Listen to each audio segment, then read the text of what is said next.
right, so today the conversation is about quality versus quantity. Newsflash, it's both. The quality of your quantity is what really makes the difference when it comes to our exercise. The one thing to remember is that we all have the same thing in common when it comes to growth. No matter where we start, we have to do more than we're capable of to get to a new place.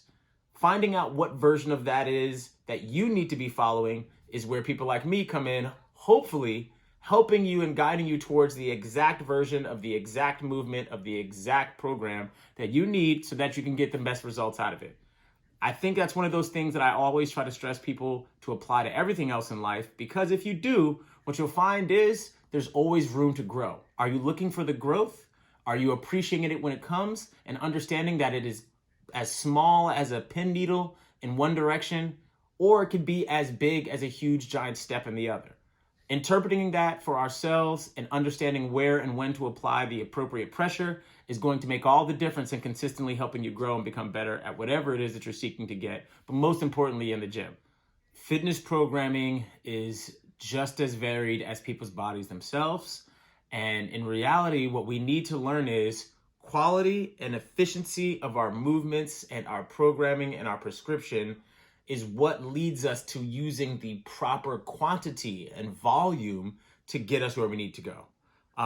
I was in a discussion with a couple of other fitness and health professionals, and one of the things we try to remind people of is that this is a never-ending process. It's really about challenging yourself in the correct way at the correct time to meet the adaptations that develop that allows us to continuously grow. I mean, that's beyond just fitness, but I'm just relating it to the exercise right now, because one of the things that we fail to realize is there are adaptations happening at every single moment of various types.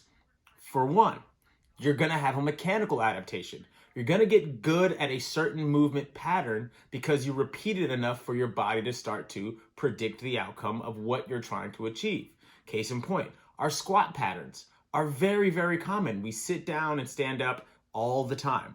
The problem is it's not used to being done while we're loading the body. And then there's various different versions of loading the body in a squat that we can do. And this is where we talk about having the quality of that movement match the quantity of exertion and resistance that we want to get out of it.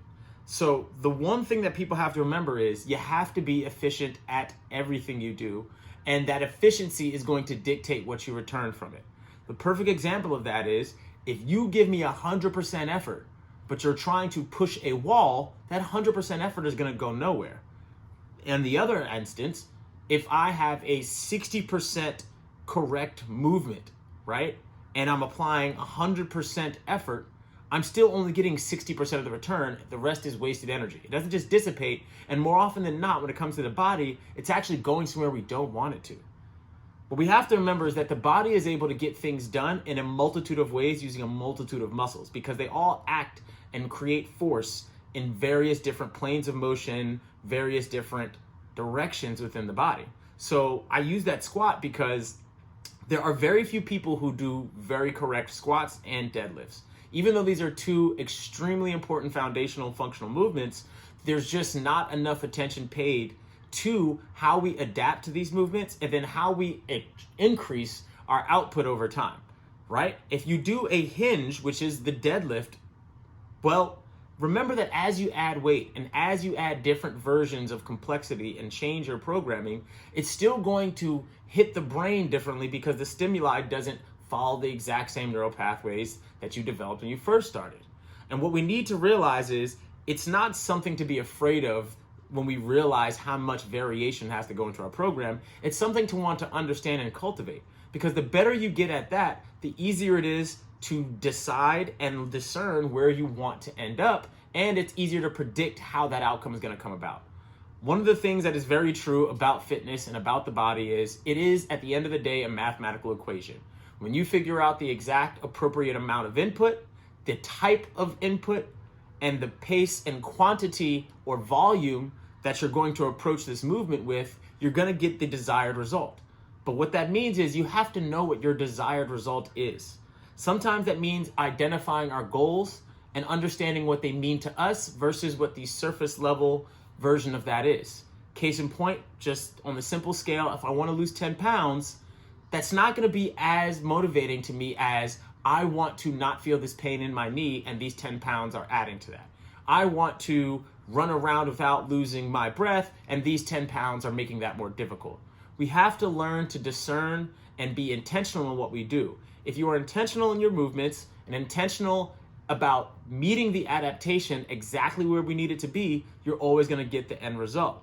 This is why I tell people, when we get to moving heavier weights, you're going to get signals that have been developed over evolution, which is pain. You have to know how to interpret that and how to redirect it for the sake of getting your goals, right? So when we do a deadlift and it's heavier than you've ever done before, what I always remind people is, even if you only have 25% of your energy left, that 25% is much more likely to help you move that obstacle if you have 100% correct mechanical efficiency. That is one of those things where it matters to make sure that we're measuring our progress the right way. It's not always about the scale, because the scale comes after the collection of all the other physiological increases and adaptations. You're going to become mechanically efficient at it. That weight is no longer going to be heavy because of your mechanics. Maybe you need to change something that has nothing to do with your resistance, and all we need to do is change the complexity. Maybe I need to do a side step squat. Maybe I need to do a side step squat loaded on one side. Maybe I need to do a side step squat loaded on one side to a press. Those are just 3 examples of different iterations of a side step squat. But again, knowing which one of those, or if all 3 apply and when to apply them, is the key to getting success. That's why when I do programs with people, I often remind them, just because it's written down doesn't mean it has to happen exactly that way at that time. That is our roadmap, but we have to allow for the roadblocks that come up, the unforeseen circumstances, and sometimes us making better improvements than we anticipate. We have to take all of that into account so that we can appropriately adjust and tweak and pivot these movements and our programming to get us the desired result. Is there such a thing as a general overall prescription working? Yes, but that is because there are general median guidelines and median results to everything. When we're talking about our specific needs, our specific wants, and our specific goals, specific programming is the only thing that gets that done. Therefore, we have to have quality in our quantity. You have to move in volume, but it has to be very, very good movement so that the volume isn't wasted, or more importantly, hurting us at the end of the day and moving things backwards. From our last example, something as simple as vitamins. People need to understand that nutrition is a complex thing.